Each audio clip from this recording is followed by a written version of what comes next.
तर अर्जुन भाऊनी छोटंसं रोपटं लावलं होतं. आतापर्यंत पहिली शाखा झाली, दुसरी शाखा झाली, ही रेंटवर होती. आणि औंध सारख्या पुणे तिथे काय होणे असं म्हटलं जातं. या शहरामध्ये आज त्यांनी स्वतःचं ऑप्टिकल गॅलरी या ठिकाणी ओपन केलंय आणि तुमच्या हस्ते याचं उद्घाटन झालेलं आहे. याच्यामध्ये त्यांचा जो सक्सेस आहे त्याच्या पाठीमागे ह्या 3 लक्ष्मी उभ्या आहेत. जी काही भरभराटी आपण म्हणतो, लक्ष्मीचा जन्म झाला आणि लक्ष्मी घरात आली तेव्हापासून त्यांच्या भरभराटीला सुरुवात झाली.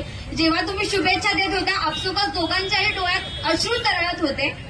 आणि आज हा सुवर्ण अक्षरांनी टिपावा असा क्षण आहे. खरंच थँक्यू सो मच. तुम्ही आवर्जून वेळात वेळ काढून या ऑप्टिकलला शुभेच्छा देण्याला आलेला. तुमचं नाव घे. अक्षताने काढूनकर. तुम्ही त्यांचे कोण?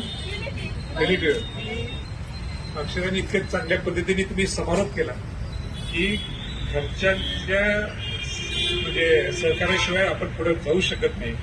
आणि मला आनंद आहे की त्यांना सुद्धा एक चांगला पाहुणा का मिळाला की शिवाजी महाराजांच्या वंशाची नंबर 1 आहे, पण ज्याला थोडंफार ऑप्टिकल्समध्ये किंवा ज्याला थोडंफार लेअर थोडं समजते. आणि मला असा आनंद वाटला की आपण सुद्धा थोडं त्याच्या एवढं नाही पण थोडंफार समस्या ह्या गोष्टीचं मला तो की आपण सुद्धा अशा ज्या माझ्या आवडीचा जो विषय आहे त्याचं मी उद्घाटन करू शकतो. एवढीच विनंती राहील की आमची थोडी केस आपण फार परवडत